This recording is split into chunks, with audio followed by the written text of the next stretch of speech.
Se você e se nós perguntarmos agora ao Senhor Jesus qual a nossa posição, qual a nossa atitude, o que nós temos que fazer num momento como esse?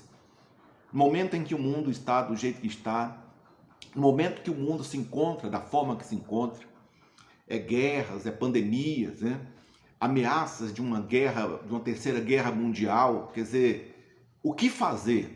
Qual seria a resposta do Senhor Jesus para mim, para você nesse momento? Do que nós temos que fazer? Qual o nosso posicionamento? Qual a decisão e atitude que nós temos que tomar num momento como esse? Veja bem, essa resposta eu creio que está no livro de Atos, no capítulo 1. Quando os discípulos aqui no livro de Atos fizeram uma pergunta muito interessante para o Senhor Jesus. O cenário era o seguinte: Jesus havia ressuscitado, estava 40 dias com os seus discípulos, E durante aqueles 40 dias o Senhor Jesus falou de muitas coisas, ensinou muitas coisas, fez muitos milagres, Operou muitos milagres no decorrer daqueles 40 dias, mas o Senhor Jesus não tocou no assunto da situação política e econômica de Israel, dos judeus, porque os judeus estavam subjugados pelos romanos, eles eram dominados pelos romanos, eles eram tipo assim, escravos dos romanos. E aí a curiosidade dos discípulos era o seguinte: como é que vai ficar essa situação? Como é que vai ficar a situação do povo judeu de Israel, diante da escravidão, diante de Roma, que vem subjugando Israel? Aí, no versículo 6 do capítulo 1 do livro de Atos, capítulo 1, versículo 6, diz assim: então, os que haviam se reunido com o Senhor Jesus o consultaram e perguntaram: Senhor, será este o tempo em que restaurarás o reino a Israel? Então, os discípulos estavam querendo saber do Senhor Jesus sobre a questão política e a questão econômica de Israel. Como é que vai ficar? Como ficará Israel? Como ficaria Israel dali para frente? Deus iria restaurar? Deus iria libertar Israel das garras dos romanos?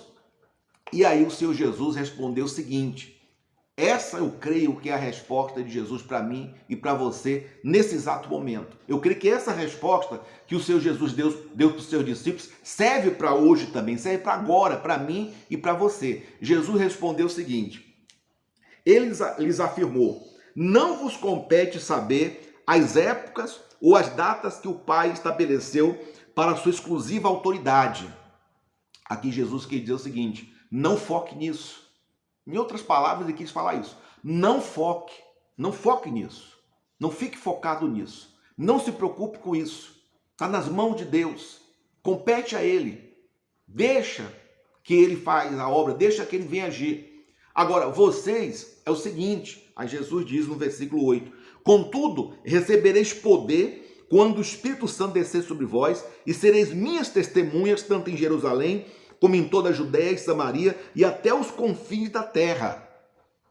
Essa foi a última instrução que o Senhor Jesus deu aos discípulos, diante dessa pergunta que eles fizeram para Jesus. Foi a última. E depois disso ele foi elevado aos céus. Foi as últimas palavras do Senhor Jesus para os seus discípulos. Foi: recebereis poder ao descer sobre vós o Espírito Santo, e sereis as minhas testemunhas, tanto em Jerusalém, quanto na Judéia, até os confins da terra. O que Jesus quis dizer com isso? Jesus quis dizer o seguinte: foque em ser cheio do Espírito Santo. Foque em estar cheio do Espírito Santo. Porque cheio do Espírito Santo, vocês vão ter estrutura, vocês vão ter direção, vão ter entendimento, discernimento, vocês vão entender a vontade e o propósito do Pai para a vida de vocês. Vocês serão minhas testemunhas, ou seja, vocês irão ser eu aqui na terra. Vocês serão eu aqui na terra. Vocês irão me representar. Vocês vão mostrar para as pessoas, através desse poder que vai estar em vocês, que o Espírito Santo vai batizar vocês, que eu estou vivo. Que eu morri na cruz, que eu ressuscitei e que eu estou vivo.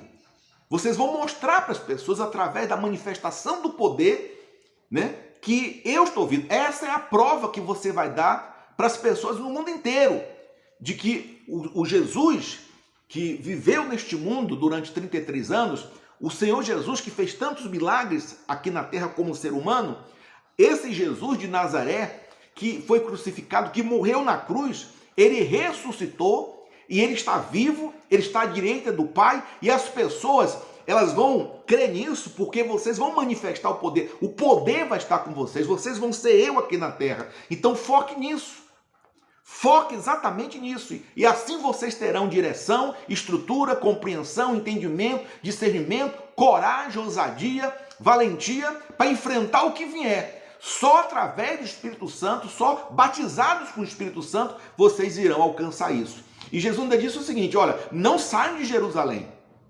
Vocês não podem sair de Jerusalém, mesmo conhecendo a minha palavra, mesmo você tendo a fé que vocês têm, mesmo vocês sendo cristãos, procurando ser fiel, mas não saiam enquanto vocês não receberem o cumprimento desta promessa, que é o batismo com o Espírito Santo. E é isso que eu quero dizer para você. Foque em ser cheio do Espírito Santo. E essa época, esse é o momento em que mais nós temos que focar nisso, em nos encher do Espírito Santo, sabe? Nos esvaziarmos de nós mesmos, nos esvaziar da nossa própria vontade, nos esvaziar de todo sentimento que nos afasta de Deus e nos encher do Espírito Santo. Focar exatamente só orar, perseverar em cima disso, se humilhar diante de Deus, se arrepender diante de Deus, se humilhar, clamar, buscar, invocá-lo para que, em o nome do seu Jesus, o Espírito Santo venha nos encher cada vez mais, venhamos ser cada vez mais cheios do Espírito Santo, porque só isso, num momento como esse, numa situação como essa, nessa época que nós estamos vivendo, só isso vai garantir realmente a nossa salvação. Só isso, só cheio do Espírito Santo, vai garantir a nossa salvação e a salvação de muitas pessoas que nós vamos ganhar para o reino de Deus. Que Deus te abençoe em nome de Jesus.